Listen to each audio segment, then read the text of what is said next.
Welcome to Focus Today. I'm your host, Perry Atkinson, and delighted to have in the studio with us today Kim Brouhard. She is a team counselor and with Rachel's Vineyard, and a quite very important event coming up here in Southern Oregon. So you may want to lean towards your radio or TV and listen up. And we'll be talking about post-abortion recovery, especially in light of all of the exposure of what's happening with Planned Parenthood. So Kim, good to see you. How are you? It's been a long time. Thank you. Yeah. It's good to see you. So first of all, tell us what you do. I know that you're a counselor, but you've been very involved in this area. Yes.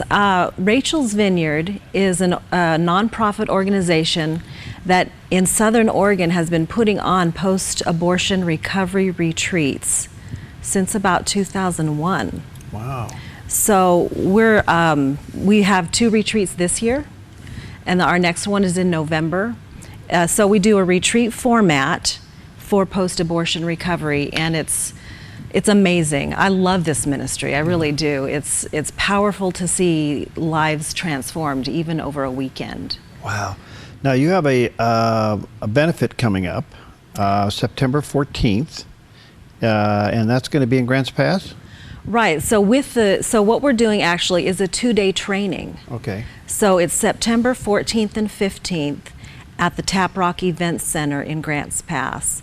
And on the 14th in the evening, we're also doing a fundraiser dinner. But the training that we're putting on is by the person who started the Rachel's Vineyard program. She's coming from the East Coast, and she's going to be talking about post-abortion recovery and the trauma associated with abortion. So people who are interested in being part of the ministry of helping people recover from post-abortion trauma could come, as well as, so the first day, Monday, is a day for professionals. We're going to have anybody, a doctor, a nurse, a counselor, you know, anyone who's interested. There are continuing education credits available if somebody wants that. And then on the second day, it's going to be a community day.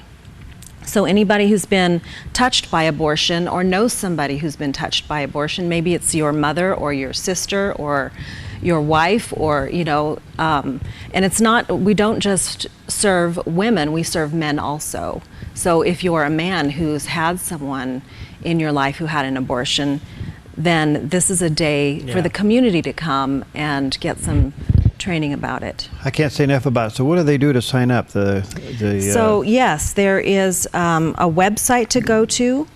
Our non-profit umbrella is Project Aurora. Okay, Project Aurora. And so you can go to Project Aurora at AOL.com. Yes. And that's Project Aurora, that's AURORA at AOL.com. And that's coming up on September 14th, so you're going to want to get signed up right away. Well, Kim, this whole subject has really been interesting. I talked to a pastor the other day, and ever since the exposure now of Planned Parenthood with these videos that have been strategically released and more to come, it has sickened the heart of the nation. Yes. And rightfully so. And we don't know what more is yet to come, but the bottom line is that it has exposed an organization for what it really is. But it also has really touched the heart of a lot of women who have had abortion but have kept it quiet. Yes, there are so many. Yeah, and have kept it in the closet. And all of a sudden, when they saw this, the fear of what they may have allowed to have happened to their unborn child has rekindled all of the emotions. We've talked in the past about post-abortion syndrome. And unfortunately, I just don't think it gets the exposure that it needs. Yes. But it is a real problem, isn't it? It is. And, you know, it's a groundbreaking thing to talk publicly about there actually being even post-abortion trauma. I mean, so many, like Planned Parenthood or those who provide abortions, want to act like there's nothing, like there's no consequences to it. And we know differently because it's not God's design. Right. But yeah, so people can go through lots of different emotions. And what I'm noticing more in my counseling practice is that often when you see someone come in who's having anger problems or drug problems or depression or anxiety, you trace it back. You can trace it back. And I started asking the question where I didn't used to ask the question. do you have abortion in your history? You just come right out and ask it. Yes. Are you shocked? Well, You're probably used to it a little bit now. yeah, so I mean, you almost expect it, but I guess. yeah, I used to be more shocked than I am now, but with over 50 million abortions in America, there's a lot of people who've been touched by it. Mm-hmm. Both the men and women involved and their family members. Let me fast forward and come back. Let's go up to the actual healing. Can women who finally had come out for help, can they be helped? Well, the focus of our retreats is Jesus. And I want to tell you a little bit about one of the activities we do during our retreats because it's just so powerful. It's called the Living Scriptures. So Teresa Burke, who designed the program, also has a degree in theater. So she puts some elements of that in there. So one of our first things that we do is we do the woman caught in adultery. And we read the scripture, and then we do it again in a story format with music in the background. And we have at the end of that, we pass a rock around, a big rock. And the person who's giving the rock says, "Where are those who condemn you?" And the person receiving the rock says, "There's no one, Lord." And Wow, so what a visual. it goes all the way around Wow, the what a circle. yeah. And it gets everyone out of their little shame bubble. It gets everyone knowing that it's a safe place, and they start connecting with each other. And during the weekend, we do many living scripture exercises that get people really connected. And there's an amazing transformation. So many women feel guilty. Yes. And I know that guilt drives you away from the Lord, conviction drives you to the Lord, but how do you stop them from feeling guilty? Well, I guess it starts right there with that, is that in Christ we have forgiveness. Mm-hmm. And when you can accept his forgiveness and his love towards you, then you can start to let go of your own shame and guilt. What would you say to the woman today as a result of what we're seeing now? I mean, the whole issue of abortion is front and center in America. Yes. And I'm so thankful that it is. Yes. You know, I saw a sign the other day that kind of said it all. If abortion isn't wrong, then what's wrong with America? You know, I thought that's a pretty stunning statement. So the whole issue of abortion is front and center. And a lot of women now are beginning to relive that pain because it is front page news. Yes. What would you say to the woman to go get help? I would say that Rachel's Vineyard has 1,000 retreats a year, all over the world. Wow. And many people have come. You can come too. And there is hope. And that's the name of our event. Our training and our dinner is Breath of Hope. Because there's hope that you can find the healing that you need, and that you can celebrate being the mother of the child that you lost to abortion, and that your life can be different. What do you say to the men to support the women to get help? So there's two categories of men I would speak to, and one is maybe the partner of the woman who was not the partner in the abortion, is that your marriage will be strengthened. Your marriage will get better when your partner, your wife, gets the healing that she needs. And the other category of men I would speak to are the men who were involved in an abortion, the father of the baby that was aborted. And men need healing too. Interestingly enough, because of these videos that have come out with Planned Parenthood, yes, women are now reliving the pain, but some men are waking up in shock what they allowed their girlfriend to do and that they were a part of. And they are suffering a post-abortion syndrome. I don't know if it's the same one with the woman, but there is an aftershock here that's quite severe, isn't there? Yes. Men definitely have their symptoms, and they're different than women. but there are men who go through the program, and it's powerful for them too. What are signs of a woman? She may think she has it under control, you know, and so many do. You know, they think they have buried it so deep that it'll never surface, but there are some signs that they're still struggling. What would they be?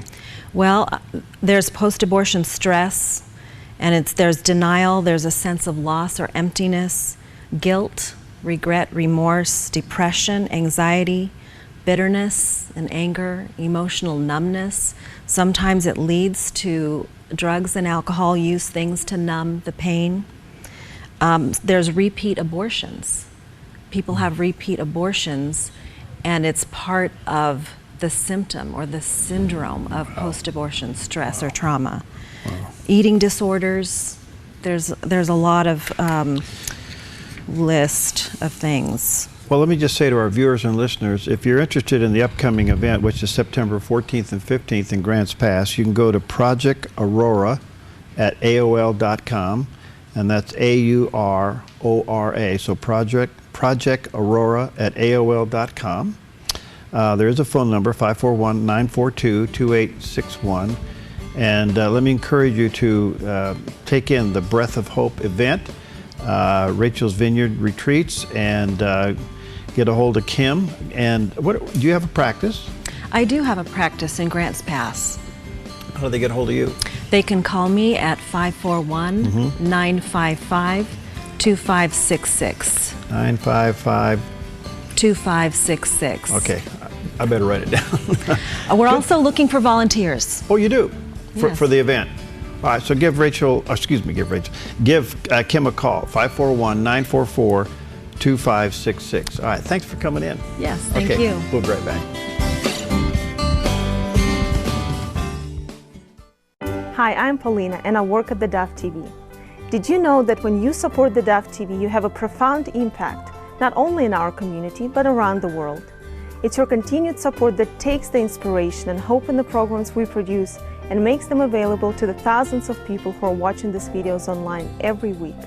Help bring encouragement and hope to our valley and beyond by making a secure online donation today at our website, thedove.us.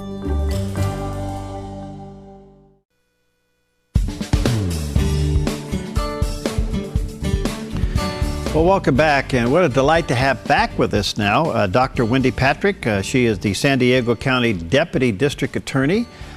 She's an ordained minister. She's authored the book Red Flags. We talked to her about that on our last visit. She's a political commentator. She jumps tall buildings, outruns locomotives. Hi, Wendy. How are you? How are you? Thank you. When do you sleep? Never. Well, good to see you. Really interesting to talk to you about Donald Trump and the issue of the Bible. But why do you think this guy is resonating so well? What do you think it is? Well, a lot of people say it's really refreshing to have somebody that is very honest about some of the issues that are facing the country today. That really permeates, it resonates with a lot of the voters. Now, on the other hand, there are a lot of folks who find him very entertaining, but have absolutely no intention of voting for him. You got to wonder who is voting in these straw polls that are looking like or making it look like he's leading. Remains to be seen whether those people show up at the ballot box and really sort of follow their money with their vote, if you will. We've got to see if they're actually going to vote for him. But one of the other reasons I think he's resonating is a lot of times people want somebody that's going to be unbeholden, if you will, to special interests that are raising money for the other candidates. He's really distinguished himself in that respect as well, and I know that voters care about that too. Well, there was I thought the Fox game that they did the last couple of days where they showed the candidate's picture and then they showed a word association. Now for Hillary, it was just amazing. Liar. Wow, dishonest. And then you go over to Donald Trump and it was blowhard and clown. And I'm going, wait a minute, the two leading people running for president, one's a liar and dishonest and the other one's a blowhard and clown. What are we to make of this? That's pretty sad, isn't it? Those are the two choices that we have, right? All right. On the other hand, he has really tapped into the emotions of the country. There's no question about it. Isn't it interesting that he and Ben Carson continue to do very well, and neither one of them are inside the Beltway? Maybe that's one of the reasons. But now, the evangelical community is beginning to question, who are these people and what do they stand for? And right. Trump did say, outside of the book that he wrote, Dealmaker, the other important book, perhaps first important, was the Bible. What do you take of that? Well, one of the things that I'm noticing, as well as other voters who really, you know, that was something significant so far that he's revealed in his campaign, is that he doesn't want to give any specifics. Remember, there's been a couple of interviews where he's been pressed for scripture verses. You know, what's your favorite scripture? He's explained that it's personal. He doesn't want to get into it. When he was asked whether he preferred the Old Testament or the New Testament, he said they're both good. And one of the other interviews that's gotten a lot of play is the one where he was asked if he'd ever asked God for forgiveness. And his first reaction was very telling. He stopped, he looked right at the camera. I also do body language reading, as I think you know. And he looked like he actually, for the first time, was a little bit stumped by the question. He didn't quite know what to say, and pretty much revealed as much. Then he went on to explain that no, he had not. He really didn't think of it in terms like that. And then went on to say, well, I would rather just make a situation right. But a lot of evangelicals, a lot of Christians watching that interview questioned his faith. And obviously that's between Donald and God, where, you know, it's not our job to question his faith. But at the very least, it got them thinking along the lines of whether that this is somebody that they would feel good voting for. And I guarantee you haven't seen the end of the religious questions getting tossed Donald Trump's way, given how it is now slowly permeating the debate for all of the candidates. Well, he was asked the other day what his favorite verse was, and he kind of stepped aside from that one. Now, right. I mean, I always want to be open for somebody, you know, to be redeemed. But maybe he's bitten off something here that's going to force him to consider what is his relationship with God. Isn't that a good thing? Barry, it is so interesting that you say that. That is exactly what I was discussing with somebody yesterday, that it is always a good thing that he is being forced, or anybody is being forced, to consider their faith. He says he believes in God. He says he goes to church. He refers to himself as a Protestant, talks about his pastor being Norman Vincent Peale back in the day. There are so many things that are coming out now that have got to be causing him to question his own faith, which is definitely a wonderful thing.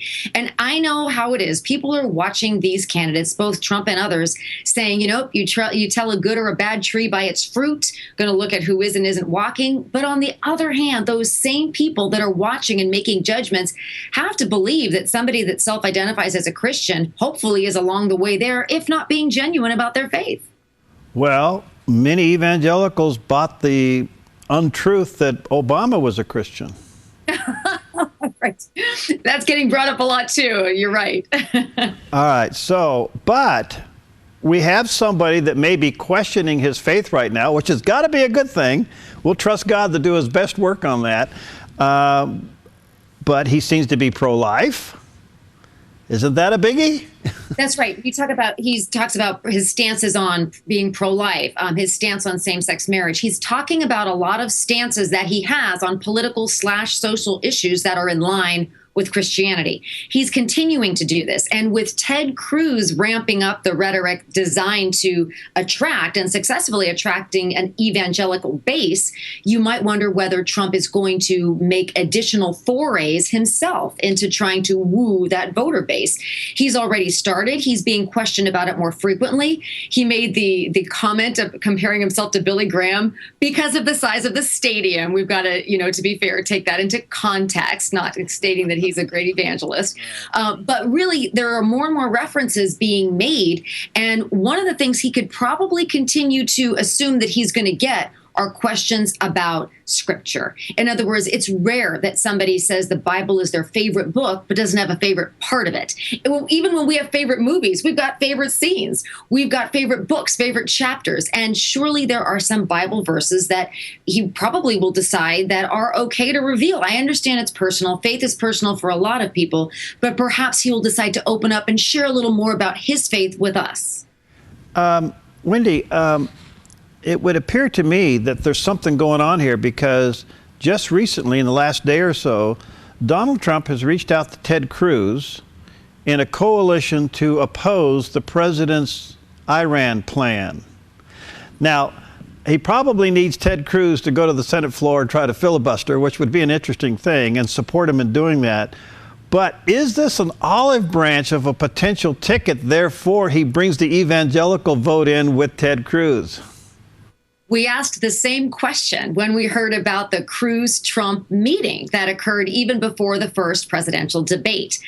We also were asked that question the last couple of days, given Ted Cruz's mission and some others to defund Planned Parenthood. So there have been several olive branch extensions, if you will, to Cruz. And even perhaps the other way around is the two of them seem, at least in some circumstances, to be forging an alliance. Now, we don't know what that means. I mean, you can imagine that several other candidates are probably having behind the scenes discussions as well. But you wonder whether or not that balance, counterbalance would be something beneficial to the party. We're all looking for more evidence of that. And you can bet we're probably going to receive it within the next couple of weeks, even before the next presidential debate, where maybe it'll be even more apparent who might be talking to who about a potential running mate type of alliance. Well, we're getting the rumblings of a potential Biden and Warren. As of last weekend, sure didn't we? Yeah. Hey, listen, I want to come back to something you said earlier. Do you read body language? Absolutely. You know, I've written a couple books on it. One is called Reading People, and one that just came out a couple of months ago is called Red Flags. And both really include this idea of how much you can tell about what somebody really is thinking and feeling by looking at not so much what they say, but how they express themselves. And that's why I found that answer that Mr. Trump gave at that one conference to be so telling, is when he was asked if it ever asked God for forgiveness, it really stumped him. When is the last time you saw a political question stump Donald Trump? He is the consummate sort of a candidate when it comes to answering questions. He speaks off the cuff. He speaks from his heart. He's very comfortable in that arena. But this was an instance where he was caught off guard a bit. And to his credit, he actually came back with some transparency that made, I mean, everybody was happy to hear that he was a Christian, that he goes to church, he believes in God. But it was this sort of discomfort. That's probably the best word I can use to express what we saw on television. Maybe discomfort, maybe didn't anticipate that question about whether he'd asked God for forgiveness. And he admitted he had to think about it and did think about it and then came back with an answer. But it really got all of us thinking. We are going to have to be asking candidates more questions about their faith, not just Donald Trump, but the rest of them as well, because all of them should be prepared to give an answer for the faith that they hold or don't hold. I'd love to watch the evening news in a room with you. I'd like to interview you in person is what I'd like to do, Perry. Well, no, just to watch you when they're interviewing somebody to see what the body language is saying. All right, let me just take you over in that avenue just for a second. I only got a couple of minutes left, but I mean, Hillary's denying that the emails were stamped across the top as being classified. Now, I'm no body language expert, but she doesn't look straight in the camera. She's looking all over the place. Does that tell you anything?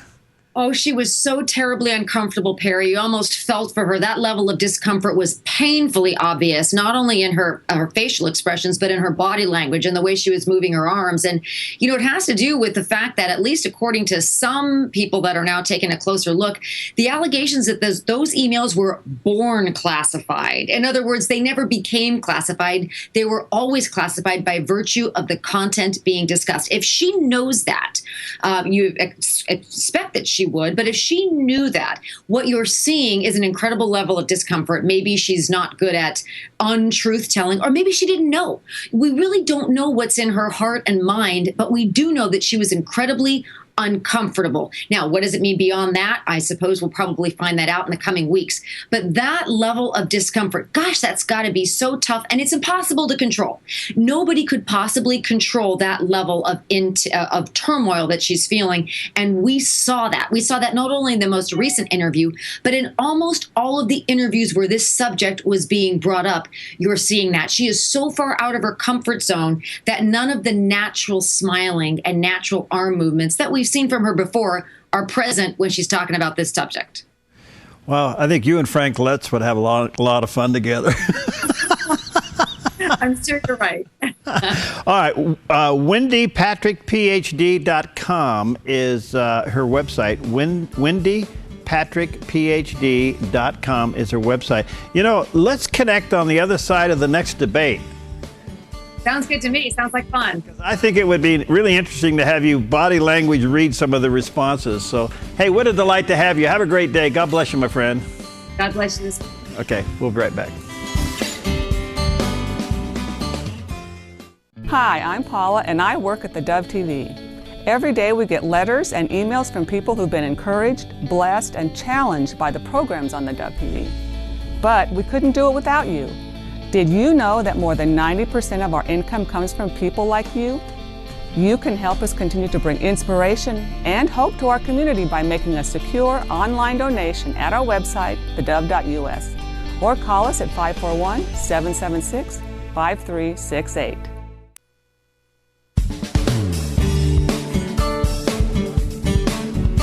Welcome back. Hey, what a delight to have a famous guy back in the studios from which he was born.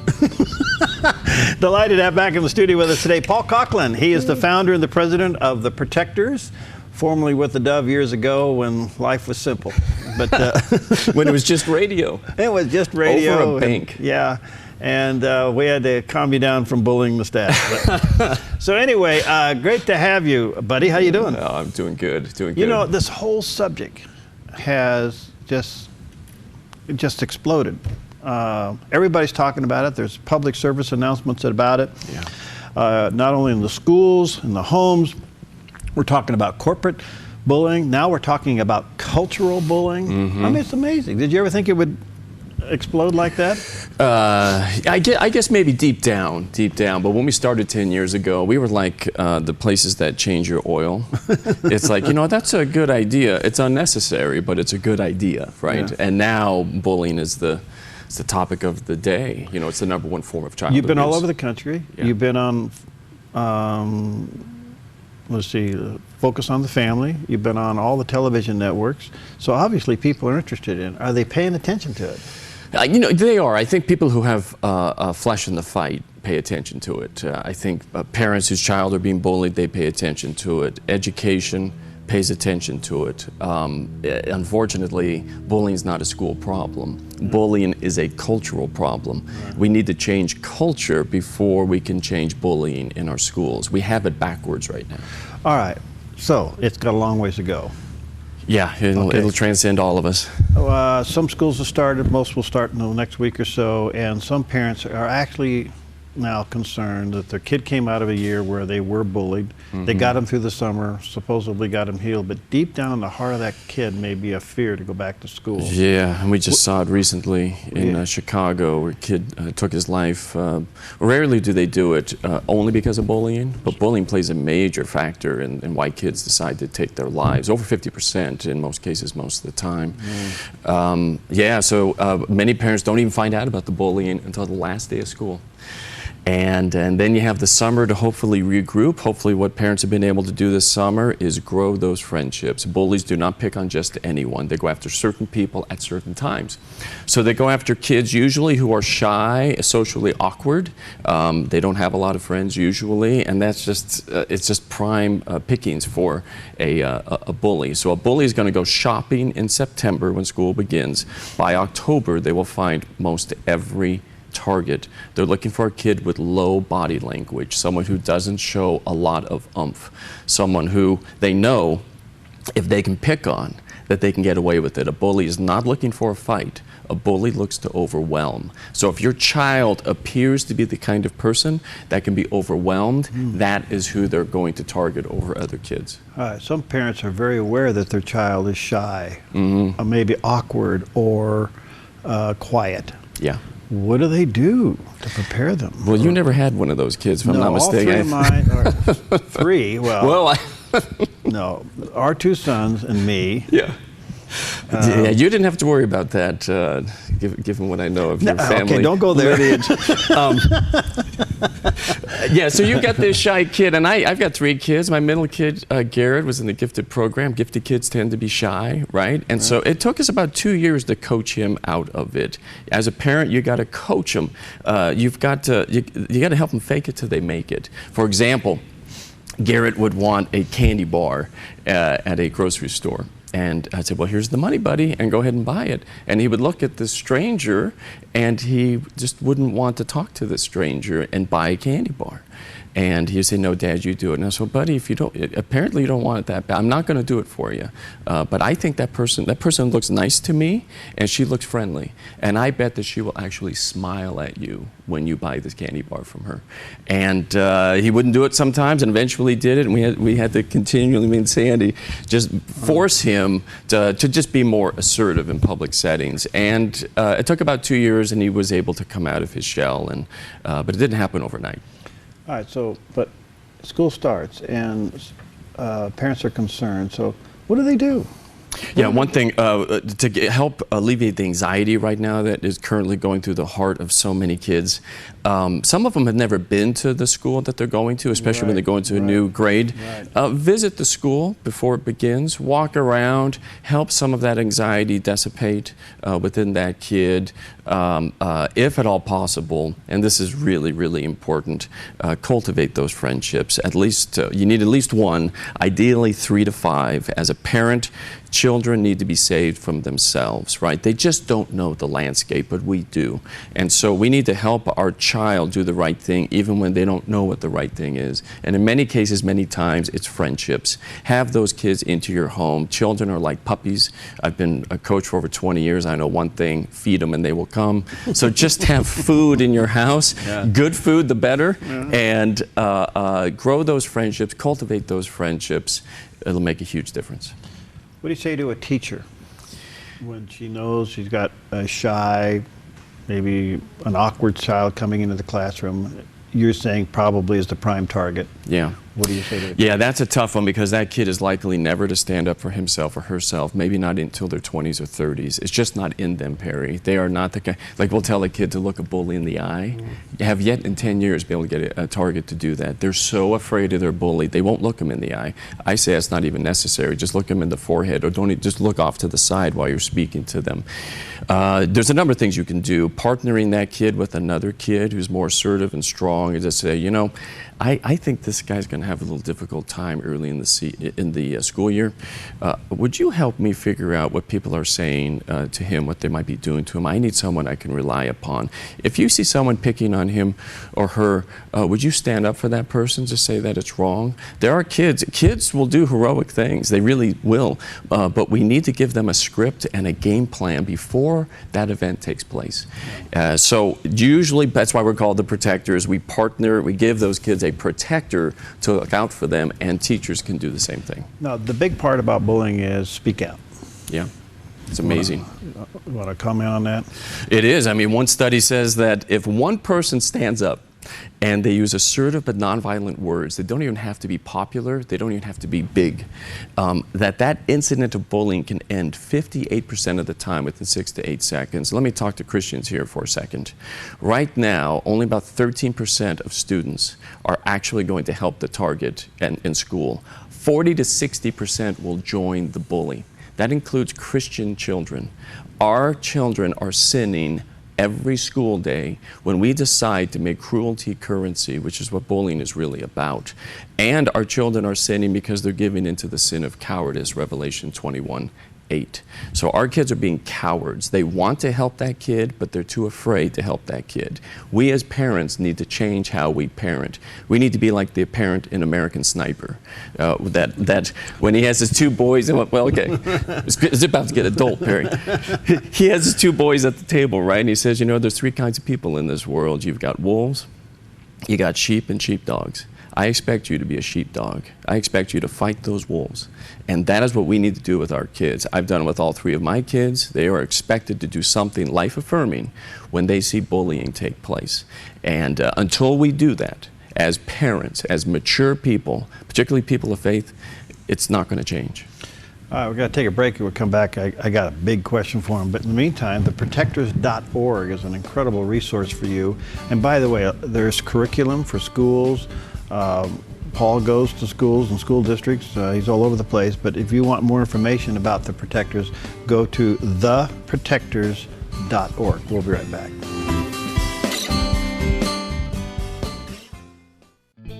Hi, I'm Daniel and I work at theDove TV. You know, compared to Portland, Seattle, and LA, Medford might be considered a small market, but at the Dove, we're excited about the opportunity to make a big impact right here in our community. And you help make that happen. Did you know that more than 90% of our income comes from people like you? You can help us now by making a secure online donation at our website, thedove.us, or by phoning 541-776-5368.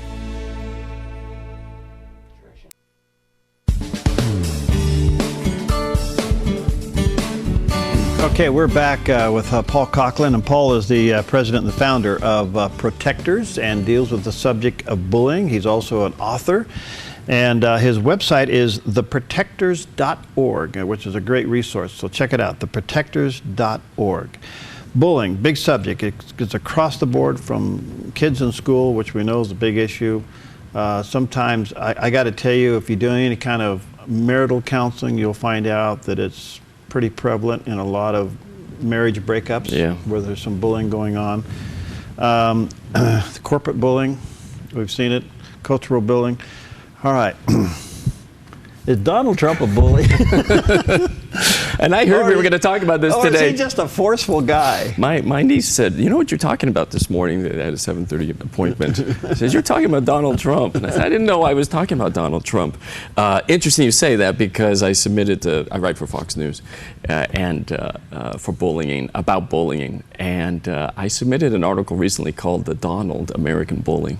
Yeah, he fits the category. He fits the category not because he's opinionated, not because he has strong beliefs, not necessarily because he's brash and clear thoughts and has disdain for political correctness and other things like that. I actually share some, if not many, of his views. That doesn't make you a bully. What makes you a bully is how you treat other people in the process of disagreeing. And Donald Trump expresses disdain and contempt for people to which he disagrees with. So, as a politician, you know this well, Perry, from almost your former life. Almost your former life. Do people know about your former life, Perry? No, I've gone to confession. I'm okay. So you know that you can have strong opinions. Yeah. I think about Carly Fioroni, for example. This is a lady who really does not like political correctness. She has very strong political views, but she retains the dignity and value of the other person when she's talking to him. Chris Matthews' interview, for example, after she questioned Hillary Clinton. Fioroni did a great job in holding her ground, being smart, frankly being presidential, and getting her ideas across. But she didn't do this usual eye for an eye, tooth for a tooth that Trump does. Trump doesn't just disagree with people. He wants to sear their psychological flesh. He wants to humiliate, isolate, and make that person withdraw from the conversation, primarily through name calling. If you want to know who a bully is, bullies call other people names. And Perry, I testify in court for these children who are being bullied. I'm an expert witness. And the very words Donald Trump uses for the people that he disagrees with are the very words being used against our children on playgrounds that is searing their psychological flesh. Idiot, and it's on purpose. Idiot, dummies. Idiot, dummy. He recently called, like, for example, how he treated Megyn Kelly is inexcusable. I was going to go there. All right, the first response to Megyn Kelly was a result of the question during the debate. Yeah. But to somehow sly her when she was on vacation, what was that all Saying about? that she was, Donald Trump is like many bullies. He doesn't fit the total definition of a bully, but he fits enough to where I can call him a bully. Bullies lie about other people with impunity. They do it on purpose. But it's also the name calling. So he probably, he cast aspersions on her truthfulness because bullies go after the victim. If you dare speak out against them, they'll double their attack on you, in many cases, many times. That's likely what we're seeing today with Donald Trump. So he's basically calling her a liar, and then he calls her a bimbo. He calls her a bimbo. He retweeted a tweet after she returned. He's keeping that fight going. Why? I don't exactly know, but I'll tell you why bullies do it. Bullies do it because of their hubris. It is their arrogance. Your average bully believes they're superior to other people. Therefore, they deserve horrible treatment. He probably thinks Megyn Kelly deserves to be pounded because how dare she question him? That's probably what's happening. Wow. I think you have confirmed what some people are feeling, but at the same time, they like what he's saying about the issues. I like what he says. In this article for Fox News, I was brought up from, my parents are Irish immigrants, as you well know. Yeah. My dad was so quiet, I think he said like 12 words a day. Like he was going to be taxed on every word, right? So I was brought up not to be a loud American, right? So I have that European influence. And, but Donald Trump he's not just a loud person. He's not just brash. He's extremely, extremely arrogant. And that is a dangerous thing for American foreign policy, because this is what bullies do. Bullies are even awful in victory. They will, in victory, not just will they win, they don't know how to win humbly. They will grind salt into the loser's wounds. And what that does, particularly on an international stage, we saw it with Germany after World War I, particularly toward France, their wounded pride, is that people don't forget that. People do not forget bullying behavior. And so we don't want to make any unnecessary enemies, particularly on the world stage. We're going to make enemies regardless. We just don't want to make unnecessary enemies. Bullies make unnecessary enemies. You don't want that person running American foreign policy, among other things. Wow.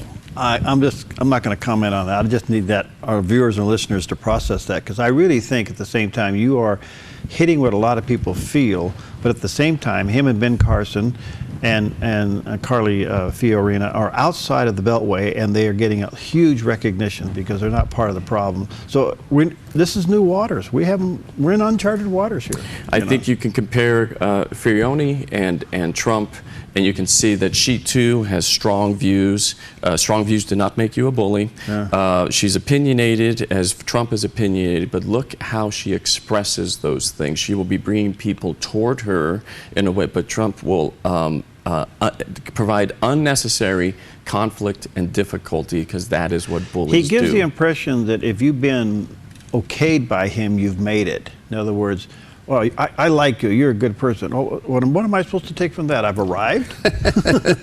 Well, when you believe you're superior to other people, yeah, and you hand out those kind of Pez candy dispenser attaboys, and if you don't accept that from a bully, you don't defer to a bully, they will get extremely upset with you and probably begin to attack you if you don't accept it. That's hubris, and I hope he can get over it. In this article for Fox News, I write, if I had a magic wand, I would keep his passion. I love his passion. I like his indignation.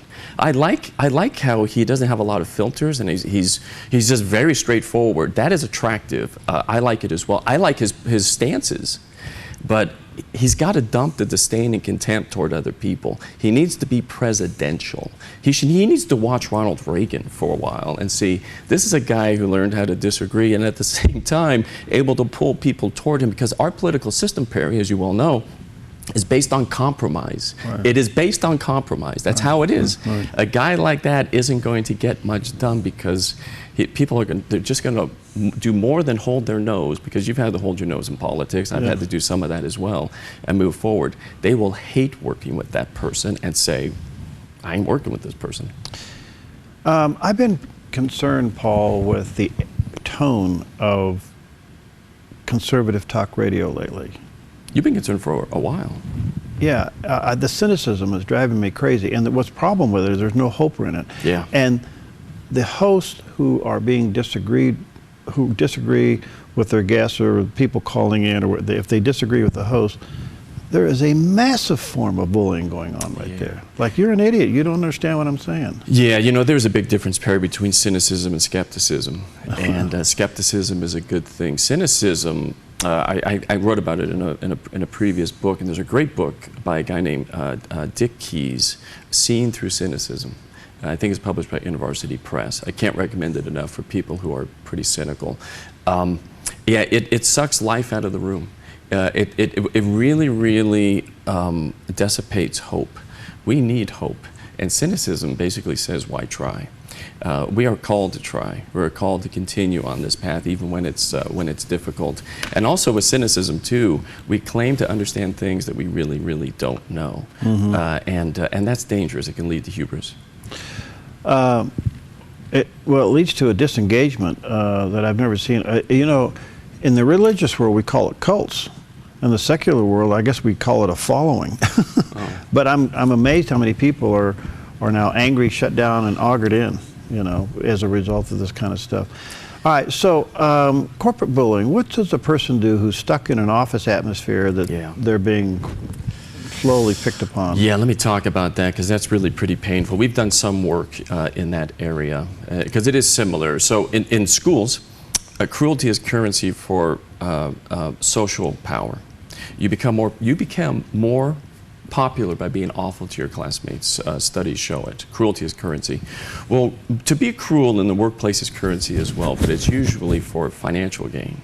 In the world of international politics, to terrorize people politically makes you a terrorist for political gain. To terrorize other people in the workplace is usually financial gain. So that's what largely we're talking about here. Get yourself a really, really good labor attorney. Find out what is legal and illegal. And if at all possible, set the people up who are making your life miserable.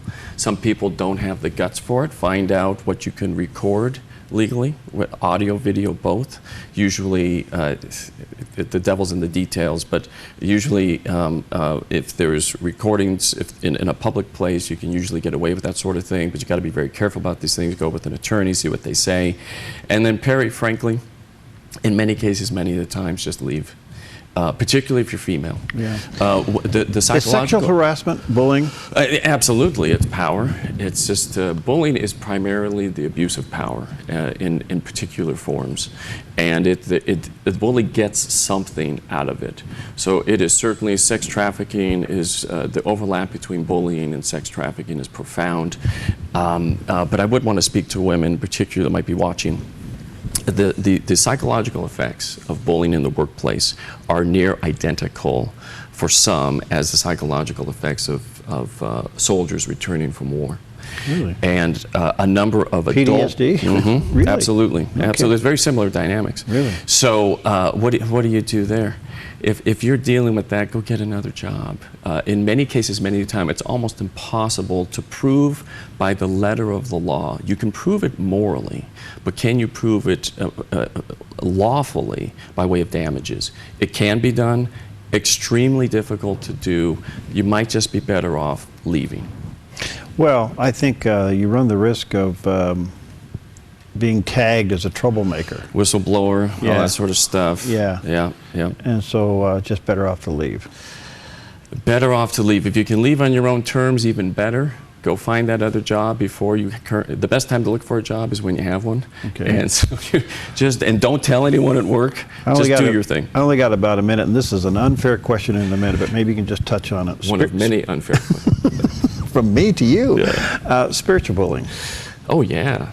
Absolutely. Yeah, it takes place. It should never take place, particularly within the church, but it does, and people will never forget it. And Perry, that's different between disagreeing with another person. Sometimes you got to let people go. But if you do it in a way that retains the dignity of that other person and you retain your own dignity, most people will be okay with that. When you bully the other person, we never forget our bullies. And we will take shots at that person when we get the chance. Wow. All right. Theprotectors.org is Paul's website. He does seminars. I guess you post all that there. You're writing for Fox now. How can they get copies of what you're writing for Fox? Just go online. FoxNews.com? Yeah, just type in Paul Coughlin. Really? You're that big? That's what I do. You're that big with Fox now? I remember your humble beginnings. Oh, boy. Okay. All right. So anyway, The Protectors, plural, protectors.org. And by the way, you have all the curriculum there that they can sure do. Top into. And you got what, like books and workbooks? And stuff? Absolutely, for both public schools and private faith-based schools. There you go. All right, check it out. Thanks, Paul. Thank you. All right, we'll see you next time on Focus Today.